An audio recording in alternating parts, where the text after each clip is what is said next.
Mas, Ya. selama ini kita lihatnya kan OJK-nya agak kurang berfungsi ya. Asuransi juga tidak terurus, pengawasan juga tidak maksimal, nasabah terabaikan, pinjol makin banyak gitu. Jadi sebenarnya kalau kita sih secara pribadi ya wajar mundur karena memang selama ini kita nggak melihat langkah-langkah pengawasan yang tegas gitu. Semuanya kayak ya biasa aja gitu, nggak ada perubahan. Ya gitu. Saya setuju. Saya setuju. Saya menduga kenapa seperti itu. Mungkin OJK menjadi rikuh atau mengalami benturan kepentingan dalam menjalankan fungsinya karena OJK menerima itu iuran dari anggotanya. Oh, iya. Oh, mereka terima iuran. Gede juga ya iurannya ya? Iurannya gede kan? Ya. Nah, dari situ OJK melakukan penempatan di surat berharga. Negara. Artinya OJK sejak awal enggan dibiayai dengan APBN. Ingin seperti ini, tetapi di dalamnya ada indikasi benturan kepentingan yang cukup kuat. Pantes.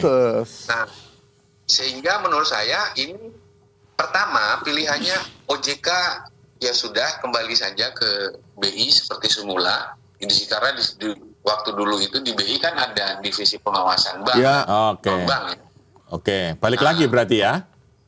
Ya balik lagi aja supaya bisa menghindari benturan kepentingan yang membahayakan secara lebih kuat. Sekarang gini, dari pengunduran diri para pihak yang merasa bertanggung jawab itu apakah sudah setelah tadi kan ini ya di Rut BI udah mengundurkan diri karena merasa bersalah, kita apresiasi. Tapi kan itu belum, tadi disebut kalau Bang Gus tadi menyebutkan ya itu belum cukup gitu, karena yang diminta oleh MSCI dan lembaga rating sejenisnya adalah tata kelola gitu kan, perbaikan tata kelola itu serius apa tidak. Nah kalau sekarang diikuti oleh pengunduran diri dari OJK 2 orang ya? Tiga orang. Apakah itu belum cukup memberi respon pasar bahwa kita itu sebenarnya serius untuk memperbaiki tata kelola? Gitu kira-kira. Yang ditunggu sekarang kan adalah langkah perbaikan struktural apa yang dilakukan untuk membenahi bursa efek kita. Nah, itu kan belum keluar. Belum keluar. Belum keluar. Nah, harusnya menurut saya setelah ada pengunduran diri kan harusnya ada semacam penyelidikan lebih lanjut gitu ya, pemeriksaan dong ya. Ya, benar. Berarti ada penegakan hukum di situ, harus. Atau harus diperiksa dong. Harus diperiksa ya. Wah, cocok. Orang kita mau keluar dari perusahaan aja resign. Harus ada clearance ya, exit clearance ya. Gitu ya. Pak Laring. Harus ada exit clearance dong. Iya. Kalau nggak ada, kan jadi gelap. Betul. Kita mau melakukan perbaikan.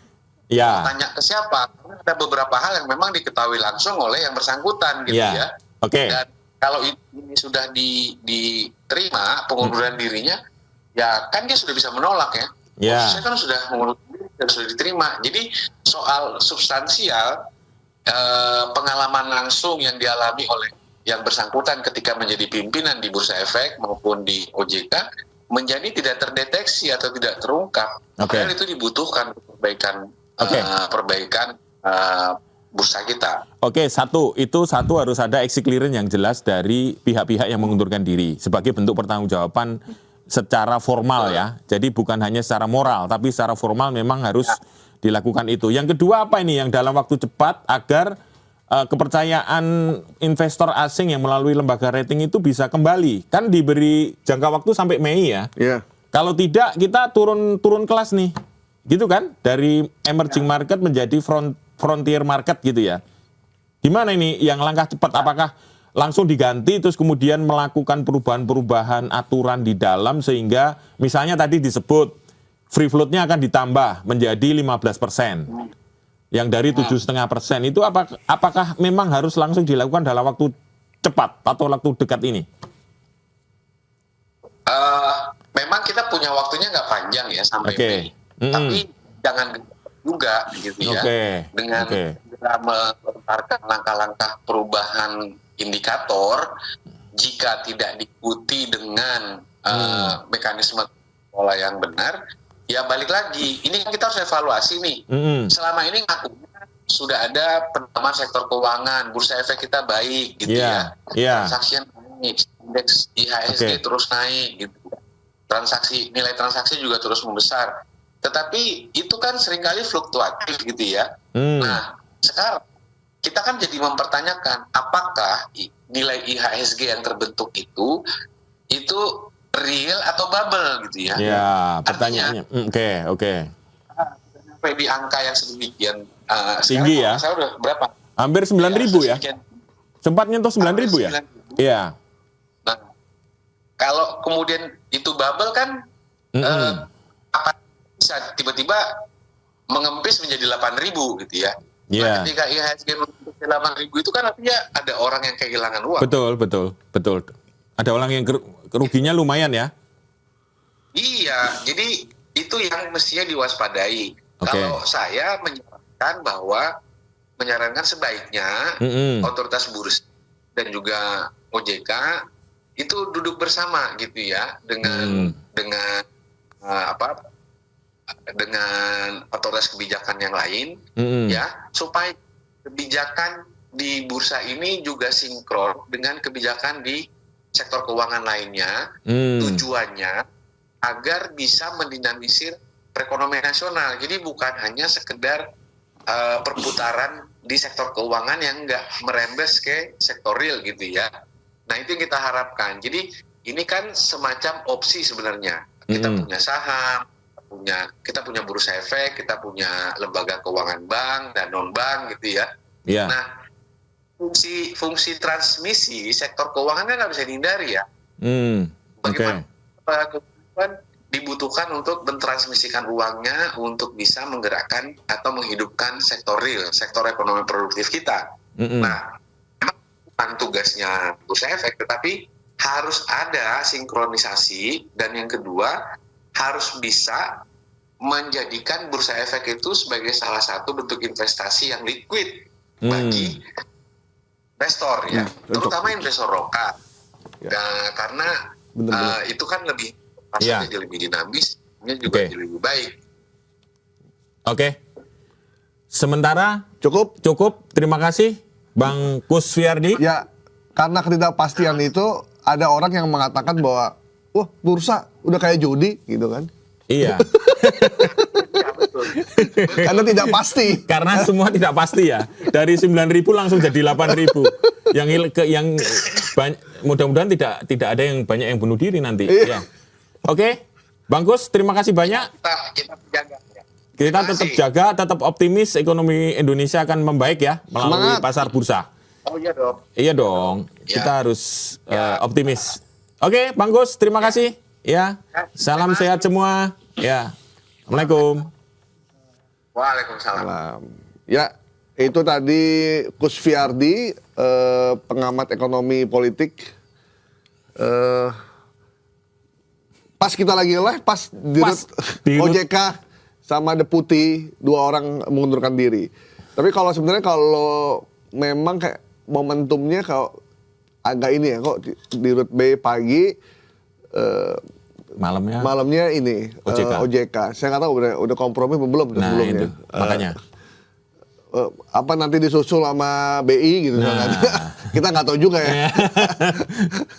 Yang pasti kita sih memang melihat mesti ada perbaikan. Ya, kita apresiasi juga kalau memang mundur karena merasa tanggung jawab, merasa memang ini salah, ya udah kita mah terima aja, tinggal mekanismenya gimana, kita mesti cari pengganti yang lebih baik dan OJK bisa menjalankan fungsinya dengan baik sebagai otoritas jasa keuangan. Pengawasan. Iya, pengawasan, melakukan pembinaan segala macam. Saya ketemu banyak nasabah asuransi, termasuk Bumi Putra, karena saya juga pakai Bumi Putra juga yang kemarin bermasalah itu. Ada yang gila Mas karena dia dari SMP mempercayakan untuk anaknya kuliah, dan hilang. udah ratusan juta ternyata hilang bener-bener hilang gitu, nggak ada sisanya gitu. Dan Bumi Putra melakukan pembohongan publik, kita sempat disuruh nulis segala macam, dipotong, misalnya kita dapatnya 50 juta, tapi karena dia nggak mampu bayar, dipotong jadi 25 juta. Sampai sekarang pun udah hampir 2 tahun nggak dibayar juga. Dan kita sempat lapor ke OJK juga nggak ada langkah-langkah yang konkret juga gitu. Jadi memang mesti ada perbaikan dan ya, terima kasih Pak Mahendra akhirnya mundur. Mungkin beliau juga mengalami masalah juga kali ya. Banyak ada goncangan batin mungkin ya. Iya, atau banyak tuntutan. Ya bisa jadi. Ini namanya juga politik ya. Iya. Yang jelas pergantian dan perbaikan tata kelola, pergantian personal itu juga